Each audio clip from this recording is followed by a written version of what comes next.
chosen by the boys as a new councillor to try and undo it.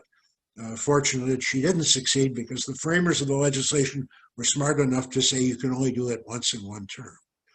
You'll meet Dusty Mayer. Dusty Mayer was the mayor of Thunder Bay. I hope Dusty will forgive me, but because of some antics we pulled at a conference in Halifax, Dusty lost her seat by one vote. I loved her. I hope she'll forgive me.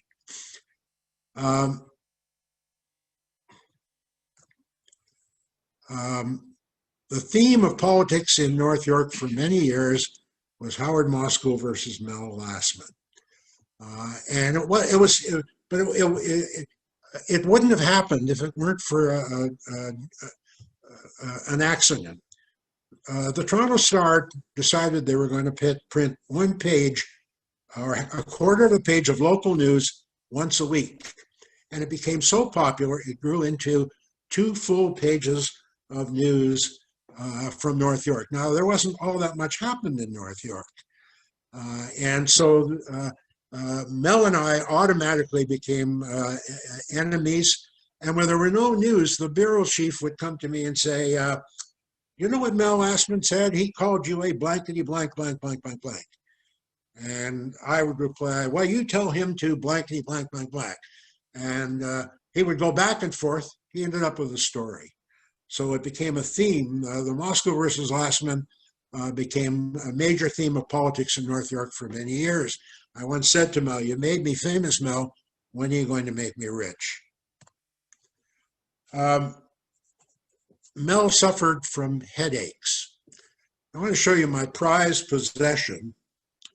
It's one that I've treasured. It's Mel Lastman's toupee. You see, I lost sympathy for him when I discovered that the headaches were really hair aches. Mel had been having hair transplants and hair plugs installed over the weekend, and he'd come to council meeting on Monday with a hair ache. I'm not sure exactly where they got the hair plugs from, because he does have naturally curly hair. Anyway, this toupee became a weapon. My wife bought it at a charity auction for Skylight Theatre for $35. And I used to drive him crazy. It appeared in all the newspapers. I would come into a council meeting and open my briefcase and dust off my chair and desk, and he would just go up the wall. And I once told the city TV, you can't become mayor of North York unless you own one of these. By the way, I was offered $800 by the doctor who did the hair plants for the trophy, but my wife would not let me give it up. I wanted to donate it to the city archives, but they couldn't accept it because they could only accept flat objects. Had it been flat Stanley's wig, they would have grabbed it. Pesticide pest, one of the chapters in the book. A lady came to me and complained about the fact that her local park was being sprayed by a 2,4-D.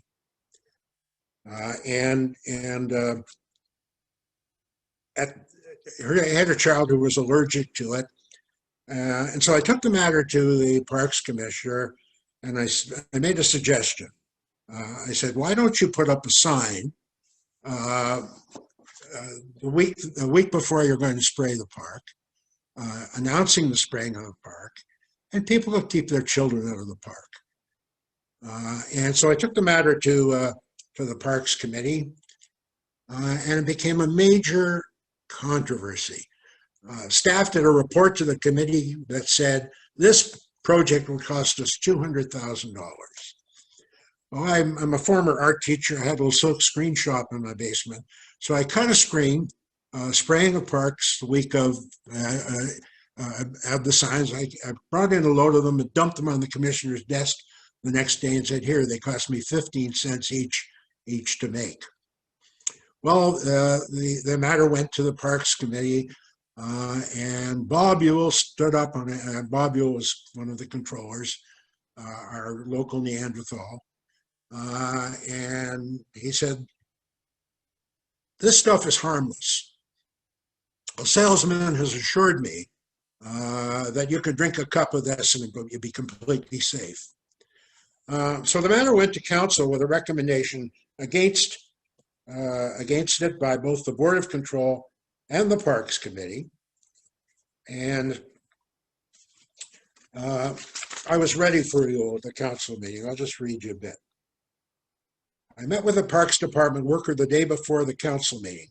After being there for only a short time, he was assigned to spraying. He later went on to work on workers' compensation. His body was covered in red welts that were extremely uncomfortable and unsightly. It was my turn to speak.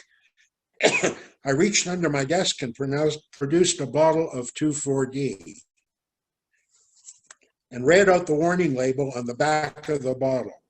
I then produced a shot glass, filled it with the vile stuff, and reached out to hand it to Yule. He sat there stone-faced. Put up or shut up, I said. Council voted to overturn the Board of Control. DDT use in Canada was banned in 1995.